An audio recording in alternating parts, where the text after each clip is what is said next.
up? How y'all doing, family? Yes, you already know it's Saturday night. I got me a little red cup, okay? I decided to watch me some dang Iyanla, because y'all know I have not been doing any type of show reviews in 2019 because I feel like that all the shows was just blah, and they wasn't giving any type of juicy teas, and anybody that's doing the show reviews is really just, you're reaching because they boring as fuck. Okay, let me just go ahead and say that right there. Love and Hip Hop, Real Housewives of Atlanta just, lost its way. Like I say, Love and Hip Hop, they still recycling the same storyline here and there, just going to different cities, getting different daggone characters involved, and, only 2% of the people's careers taking off, okay? Let's just say that right there. In Iyanla, I feel like that you was really just going after the celebrities last season just to get your ratings and stuff. So I guess you back on your dang on rehabilitation with the peoples, full on rehabilitation. And I'm so glad that I actually called tonight's episode, because tonight's episode was just crazy as fuck. And it was just, I don't know what to say about them dang on foster parents. Y'all motherfucking ass need to be locked up, thrown up under the motherfucking jail, and dang on sit on death row, okay, bitch, waiting for a lethal injection. Let me just go ahead and say that right there, because the things that y'all had them kids go through was just heinous. It was sick and sadistic, okay? And there's no other words that can dang on change my thoughts. You know what I'm saying? There's nothing that you can say to change my motherfucking thoughts, okay? So, it just is what it is. So, boom, let's get up into the fuck shit, because that's exactly what the hell it was. Fuck shit, okay? We got dang on Miss Rita. Miss Rita, she is the mother of all the children that we're about to talk about today. No, she did not show up to Iyanla's Fix My Life episode, but maybe she'll show up in the future. Anywho, she was out there strung out on, drugs and things, pretty much fucking around the damn city, getting knocked up, having a whole bunch of children and really could not take care of them. And so they all ended up in the system, all but one. But we'll get to all of that in just a moment. So the first person that we got Kadeem. Kadeem, he was the sibling that actually wrote into Iyanla, and he was trying to get his family back together and trying to mend some broken hearts, and, trying to get some clarity and some understanding to what had happened to them in their childhood and stuff. And I can just totally understand why he would want to do that, because after he explained his story, it really just, really came full circle. But he comes in, and, Iyanla, she always has a prop, and the prop she had for all the siblings was a trash bag, and it was symbolic of them all going from house to home in foster care and packing up their lives in like a little trash bag. So in his trash bag, he had a crock pot, and so his crock pot was pretty much symbolic of whenever he did not do any type of chores or tasks around the house, his foster parents would bust him over the head with it or whatever as his punishment and stuff, and as motherfucking child abuse. And that was, like I said, I mean, when I heard that shit, I was like, they was hitting you over the head with a crock pot. That was the first thing they could grab or some shit like that. Like, that's just crazy as fuck. And that's why I say y'all asked to be locked up, thrown up under the motherfucking jail, and sitting on motherfucking damn death row. Because you don't need to be in contact with no type of children, bitch. I don't know who the bitch was or who the motherfucker was that was sitting up in the dang house, but all of y'all is crazy. And you need some fucking psych fucking evaluation, bitch, okay? Let me just say that right there. But Kadeem, he was a pretty good looking guy, and I will say this right here, when I first seen him, I was like, okay, I already know he family. I'm pretty sure, some of y'all picked up on that, but I was like, okay, he's one of the girls. And it's all good. It's all good, because he really, held himself, in a real mature way. And I really like the way that he carried himself throughout this whole episode, Boom, next person we got, we got Kadira. Kadira is the sister. And I must say, Kadira was cute. Her lace was cute as fuck. It was intact, and it was full. And, she just really had looks on her. And I will say this about all the kids I ain't gonna say kids, all the siblings, because they're not kids anymore. All the siblings, they don't look like what the fuck they been through, okay? And I don't know what was in Kadira's bag, because I turned my head and I was waiting on her to be like, what, kind of repeat what it was, but she didn't. And she just kind of said how, she was forced to, at age 5 to have sex with, adults and her siblings. And I just thought that shit was crazy as fuck, that these foster parents was, having these siblings have incest with each other. And that's why I say what the fuck I said, because it was just crazy. And she said that how they was filming the shit, and they was pretty much, I don't know if they was exploiting the kids, but like I say, they was filming it and, getting their own pleasures up out of the situation. And this started at age 5 with her. And she was forced to have sex with her oldest siblings and things of that nature. So, like I say, this whole episode just took me aback. I felt a lot. I had so many motherfucking emotions that went through me. I'm like, who the fuck is these motherfuckers that would do some shit like this? And y'all asses, I hope all y'all siblings, find, good sense to go sue the fuck out of them and pursue them in legal action to get them fucking prosecuted, because what the fuck they made y'all go through was unmotherfucking acceptable. This shit is a fucking, I don't know, that shit is that's mental illness on a whole other motherfucking level. Period. That you would adopt kids all for your own sick, sadistic fucking pleasure. It's a special place in hell for you motherfuckers. Okay? That's all I got to say right there. Let's go on to dang on Michael. Michael is 29 years old, and Michael was beat so goddamn bad, they beat his ass into motherfucking epilepsy, okay? Okay? He got a whole life condition to where, he's affected for the rest of his fucking life. It's going to be going to these damn spells and things, you know what I'm saying? And Iyanla had to check him, through and through. And, what was in his thing on trash bag was, a Ziploc bag of bread and water. And that was symbolic of the 30 plus days that he had to sit in the basement and be beat on and was forced to eat bread and water and nothing else, and not have any type of civilization. So that's why, like I say, these foster parents, I don't know where they are, but like I say, y'all ass need to be brought up on some type of motherfucking charges. And I hope y'all are not still taking care of fucking kids. I hope y'all are not. And y'all siblings, y'all are strong as hell. Y'all good. Y'all look great, because I'm telling you, baby, I'd have been, and they would have had to sleep with one eye. One eye, bitch. One eye open. You would have had to have a fucking lock on that door. Okay? Because I would have been coming for your motherfucking head, bitch. Okay? Let me just go ahead and say that. Oh. This episode, it was too much.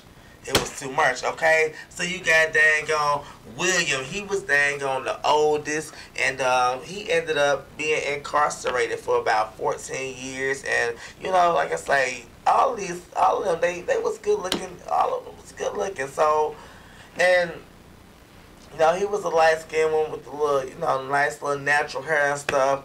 And, he ended up being a cold-blooded person because, he was in and out of prison, and he was so numb to the things that he had to do to his siblings, as the oldest, that he was forced to do and tortured to do.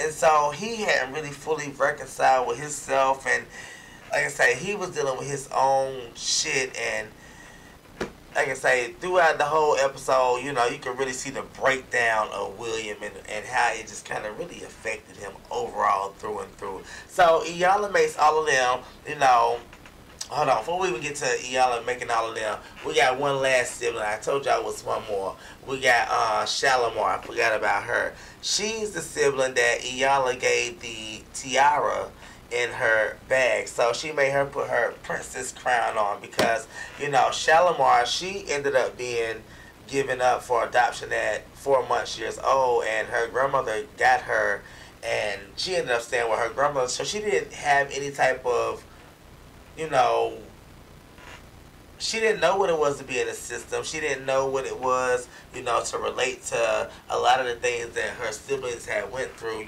She went through some stuff herself, but she didn't really know. So, she was kind of out the loop and kind of disconnected from the group. So, it was just one of them situations. So, then Iyanla makes all of them, since all of the siblings are there, put all their shit on the table because she's like, okay, we have to get to a mutual understanding of where each other comes from. So let's put everything on the table. And I think that was just really a good thing because a lot of black families need to just really start putting every motherfucking thing on the table, okay? Because, I feel like that we really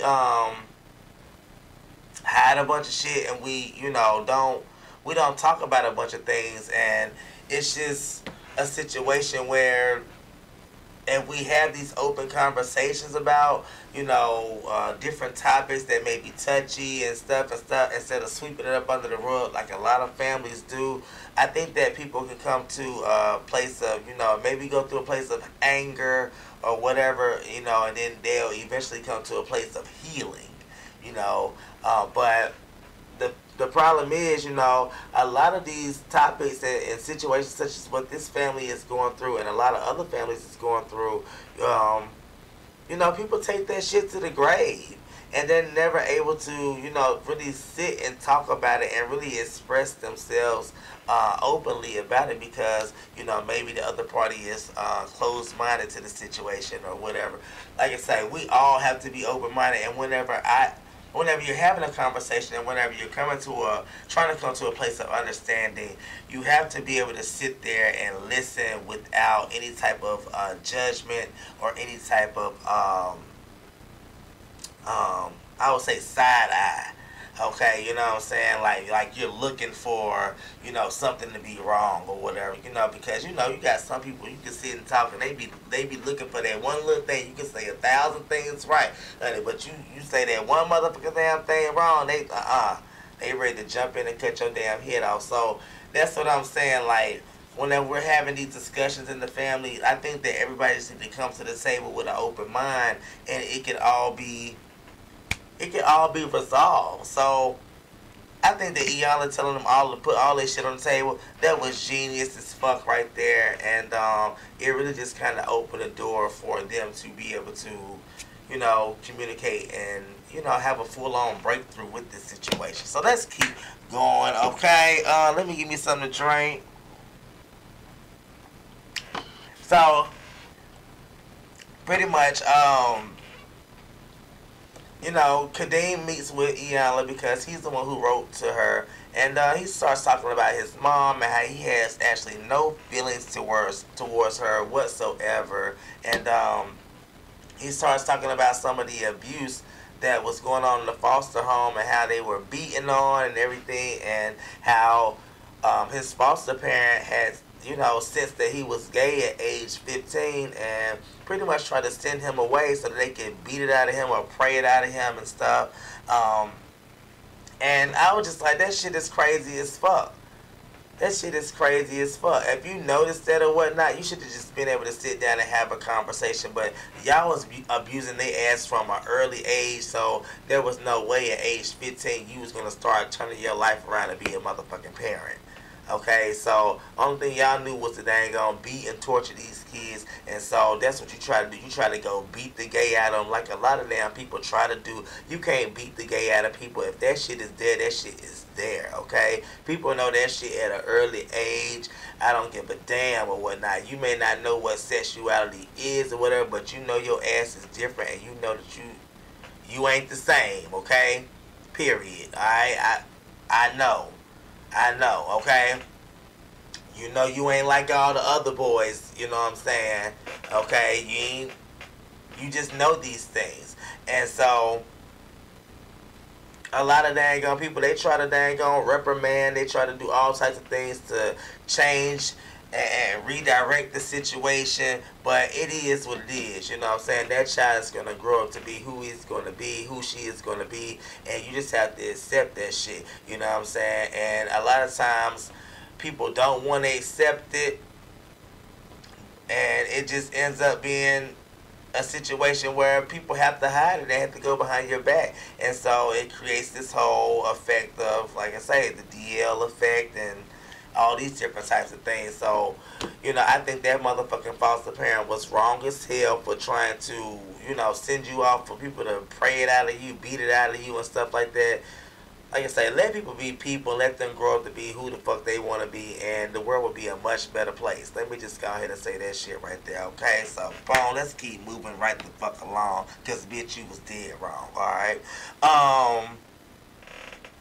So, like I say, you know, he told how they was forced to have sex with each other and everything, and, you know, they really didn't have a choice of the matter, because this was held as collateral. Like, you either have sex with each other, let us film and watch this shit, get our own pleasure and joy out of it, or y'all ass not gonna be able to eat. So that was just, like I say, these foster parents, they were just fucking sadistic and wrong as fuck. And y'all motherfuckers, like I say, I wish I could find y'all asses, because baby, we could have some dang on words, but like I say, I hope they dang on find the dang on legal systems or whatever, find their way through the legal systems, them children, them siblings, and pretty much band together and sue the entire fuck up out of there and make sure that they are locked all the way the fuck away, because all of that makes absolutely no damn sense, alright?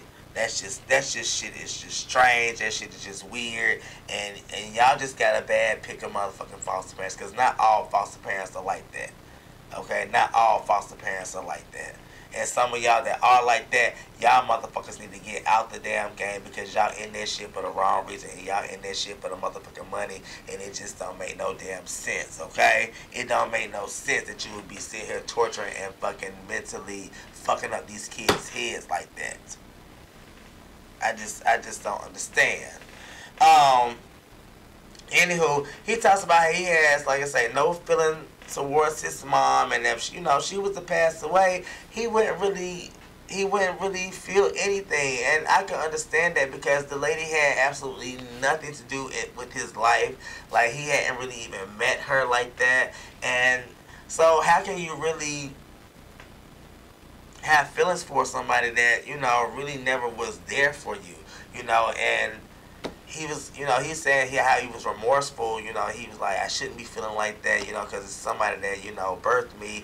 And Iyanla was like, you know, she birthed you, but she didn't give you life. And I was like, yes, ma'am, go ahead and say that right there, okay? Go ahead and say that right there. And them motherfucking damn foster parents, they didn't give you life either, okay? They was taking the life out of all of y'all asses. They was taking it out of all of y'all asses. And like I said, for that, all of y'all asses need to be locked the fuck up, okay, with the fucking death sentence and lethal injection, alright, bitch.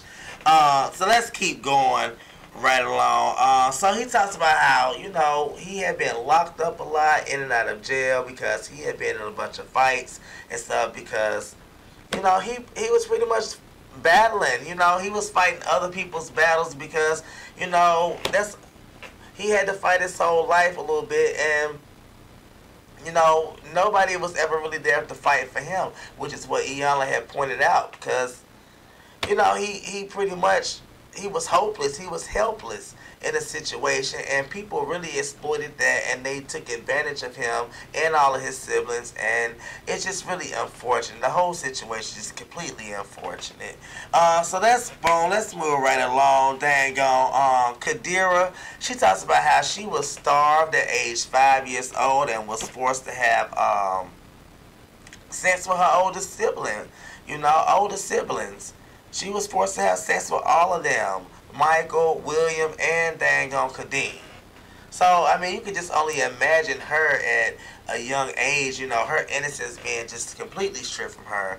She doesn't know what it is to be just a little girl, because she is, you know, brought into a world of abuse right off the bat. And so, her whole life has just been, centered around abuse, abuse, abuse. And so by the time she got out of the abuse, she had become so goddamn numb, while being in the abuse, and just thereafter that she didn't even really know how to cry or whatever. Like, Iyanla was like, oh my God, that's a silent cry, and you don't even know how to have a voice at this point in time. That's how much they had, done whooped her down. It was just so unfortunate because looking at her right off the bat, you would not think that. You would think that she was, had it going on and everything, because just this whole facade. But it just lets you know everybody walks up out the house every day with a motherfucking mask on, and you never know what the fuck people is going through in their damn life. You never know what the fuck people is going through. Okay, you can never assume. You could never assume that people got it all the way put together, because they makeup, everything may be done, face may be put together, goatee may be put together, everything, bitch. But you never know what people is going through in their dang on real life. And so we always have to be mindful, especially when we coming for people and attacking people and things of that nature or whatever. But these people that she was being raised with and everything, these people had no feelings. They was heartless. They was cold-blooded. They was just everything, all the above, bitch. They was everything. I'm just saying. Everything. And I just really felt for her. And in that moment, Iyanla was just like, girl, you ain't even crying. Let's go ahead and get this out here. Every woman has an alter ego. Who your girl? She was like, Alicia. She was like, okay, well, let Alicia out now. Let Alicia out. She took it out to the mailbox and was like, girl, let the people have it. Like, I hate you. You know what I'm saying? You did this to me. You did that to me. And you know what? I mean, everybody does have that other person in them. You know what I'm saying? You can keep your calm, cool, but, every now and again, that other motherfucker has to rise up out of you, okay? And you got to let people know. And that's pretty much what Iyanla was saying. She was like, girl, don't ever let your voice go unheard. Don't ever let your voice go unheard. And that's for any other, women out there, guys out there. You know what I'm saying? When your voice goes unheard, I mean, whenever you don't let your voice be heard, you lose a part of you. You know what I'm saying? You lose your part, you lose the part of you that is a person that's able to express your opinion, that's able to express how you feel, And so by her being raped at an early age, I could see why that was hard for her to even know what it is to have self-expression, because in those moments, you just had to sit and endure and just take a situation that was just sick. It was just, demoralizing. It was just, like I said, it's really sad, unfortunate, and everything, with what's going on. I mean, this girl, she never had a chance to be a child. She never had a chance to be a teen. She never had a chance to be a young woman. She still doesn't even have a chance to be a woman to this day, because she is still dealing with the pain. And so I think that after this whole thing with Iyanla, I think it really came full circle for her. I think it really came full circle for her. Okay, so let's keep moving right along. Hold on. One thing that Iyanla did point out, she did, redefine the word bitch, and, she gave it the acronym, being in total control of herself. So I'm like, yes, you know what I'm saying? Because if you look at the Webster's Dictionary, they done redefined that thing from just female dog. It got a whole list of what, some people, it could be considered a bitch or whatever. But I like the way Iyanla, spun that thing around. She's like, being in control, total control of herself or himself. Because it's a bunch of, men bitches out here too, okay? Let's just go ahead and say that shit. Boom, let's move right the fuck along, okay? Dang on, she sits down with Shalimar. Shalimar's like, I feel left out. I had stability. And Iyanla like, girl, these siblings of yours, they ain't feeling you. They mad at you because they feel like that you had a way better life or whatever. And Shalamar's like, I'm just mad at my mama because I feel like she should have been there and all that. And I'm like, girl, your mother has a mental condition. Or what? I understand you mad at her, but she wasn't even in her right damn mind to show up to Iyanla with all her damn kids who she ain't had shit to do with. But she probably is afraid to even face y'all at this point in time or whatever. But you have to understand, like, where she was. Your mother, she wasn't in no state to even be able to take care of you. But you have to be grateful for the fact that you had your grandmother there to even take you in, for you to even have some type of sense of family, because your other siblings, they had no sense of family. They was giving up to strangers, okay? Putting in different people's house. Every time they go to different people's house, it's different rules and stuff. So, yeah, you's fortunate, girl. You's fortunate. Boom, let's move right along. Dang on, Iyanla sits down with the three brothers. The three brothers, they kind of talking, sharing their little bit of story. And right then and there, we find out that damn Michael had done, pulled out a knife on Willie at some point in time. And Iyanla's like, no, you can never do that shit. Like, no, you don't ever come at your brother like that. Like, this is your brother. Like, on some serious shit. Like, it's never cool to attack your sibling. And that's just, right and exact. When you got family, that's all you got. You know what I'm saying? You gotta be there. You gotta be there for each other. Through thick and thin. You may not always see eye to eye, but at the end of the day, you got to be there for each other. Especially if you consider to have any type of relationship with them. You know what I'm saying? If you haven't had really like no type of relationship with them, I can understand that. But it seems to me like the siblings that was in foster care, they all had a relationship with each other. So yeah, it's one of them type of situations. I think that Iyanla was right and exact in that situation. Okay, so boom, let's keep moving. Day 2, dang on William. He was going through the next morning. He couldn't really, pull it together because I think everything had hit him, like the breakthrough over the nighttime. It's like, the things that I've done, my actions, what I did to my sister, and what I, was forced to do to all of my siblings and stuff. It really had just done caught up with him, and he was just really going through it. And Iyanla just had to let him know, like, you was forced to do this shit. This has nothing to do with, your choice. Like, this was like, okay, you either do this or you're not going to be able to, survive, because they're going to deprive you of, your very essentials that every adult human being should be able to have or whatever. So, I think that, after she talked to him, he kind of seen a little bit, but he didn't really see all the way away, So she ends up, kind of having a little, extreme activity because, Iyanla is extreme. So she takes him outside. And let me tell you something right here. Iyanla, had you, been telling me to put my face in some dirt and to let all my problems out into the earth or whatever, I don't know if I'd have been all the way with it. I'm like, can we get a paper bag? Can we get a bucket? Can we get a something? Can we get something? I don't know. But can we just go out and yell it?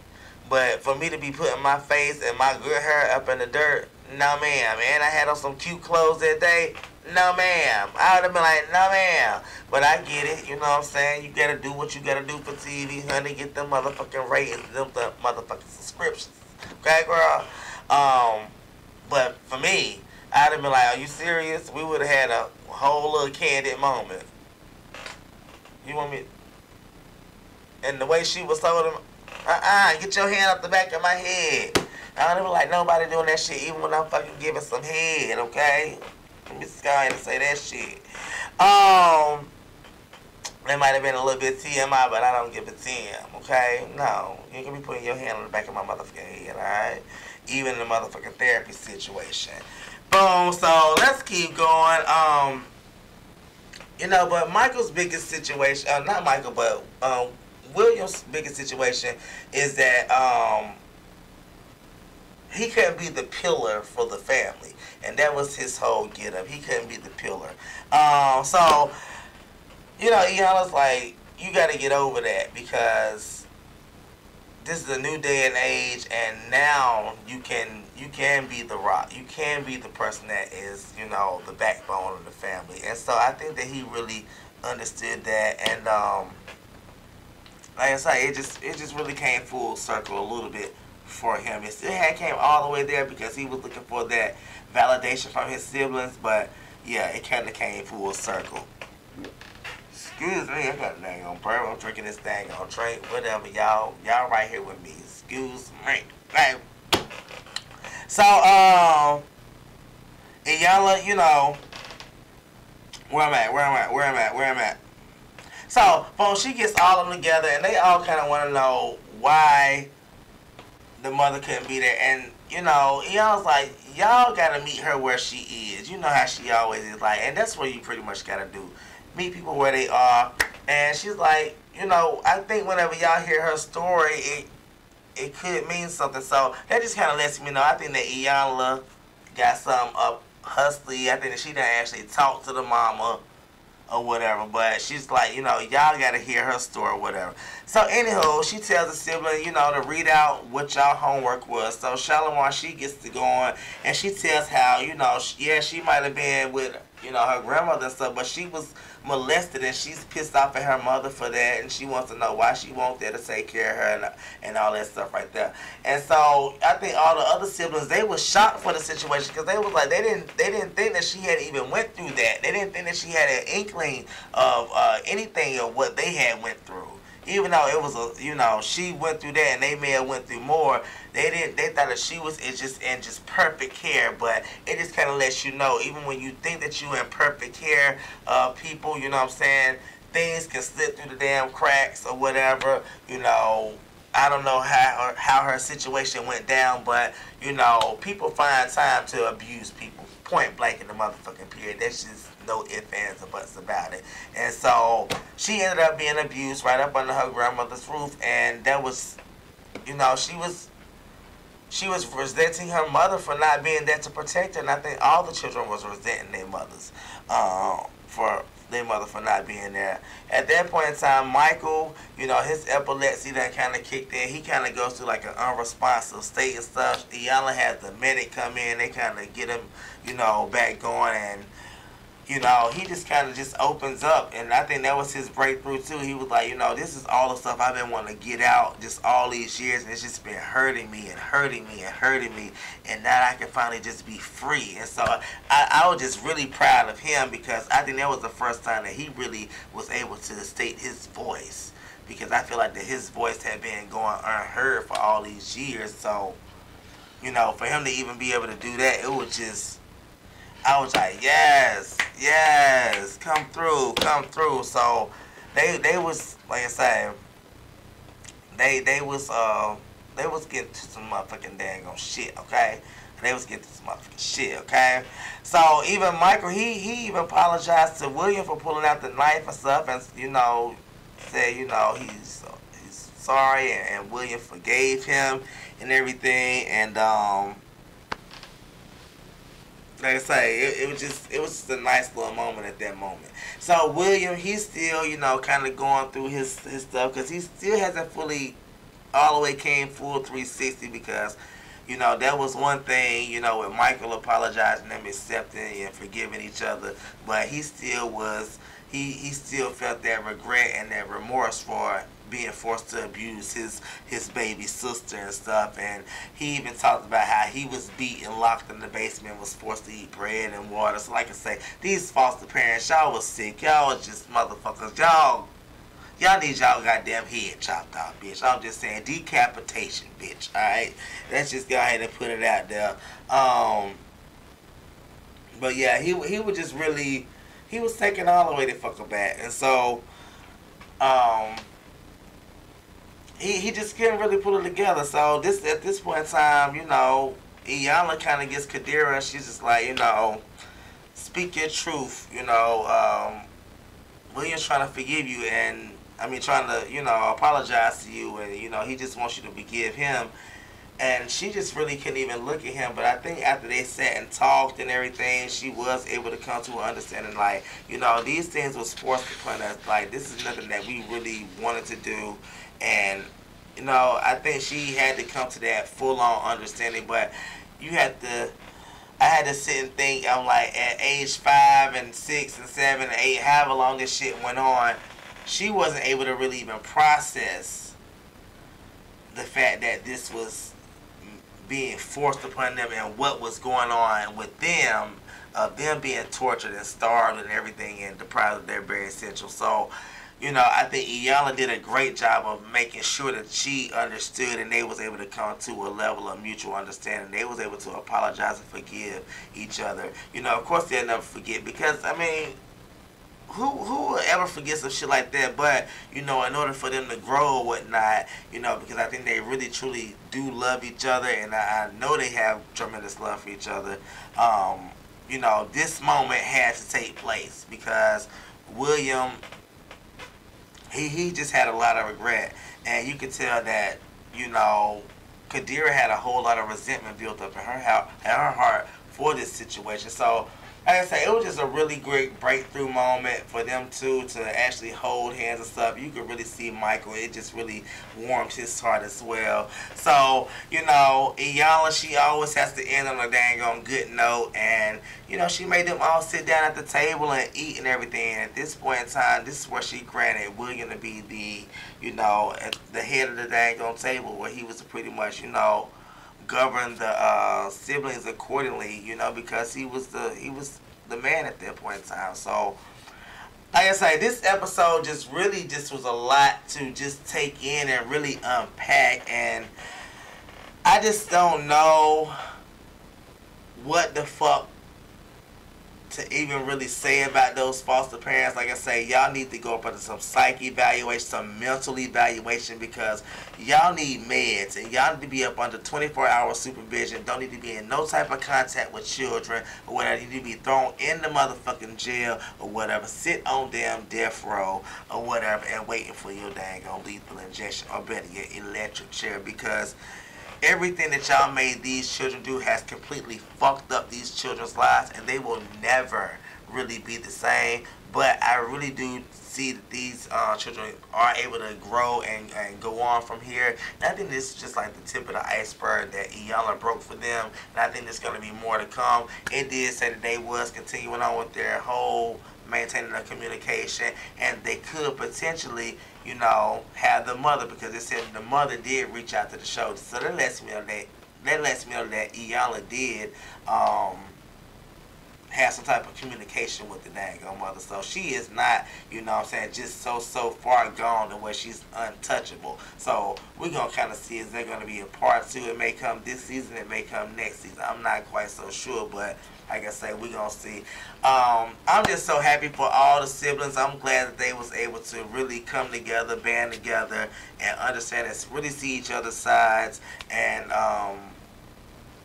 kind of understand that, you know, all of this shit was not their fault. And anybody that's being molested and abused by, you know, people that's older than you, the family members or foster care people, it's never your damn fault. You know, you just so happen to be a casualty of war, and these people they have a fucking chemical imbalance in their brain that is just off, and they have a mental condition. And so you know, the thing is, you know, don't be afraid to speak up. Don't be afraid to talk. Don't be afraid to, you know, reach out to the authorities or something like that, because you never know what could,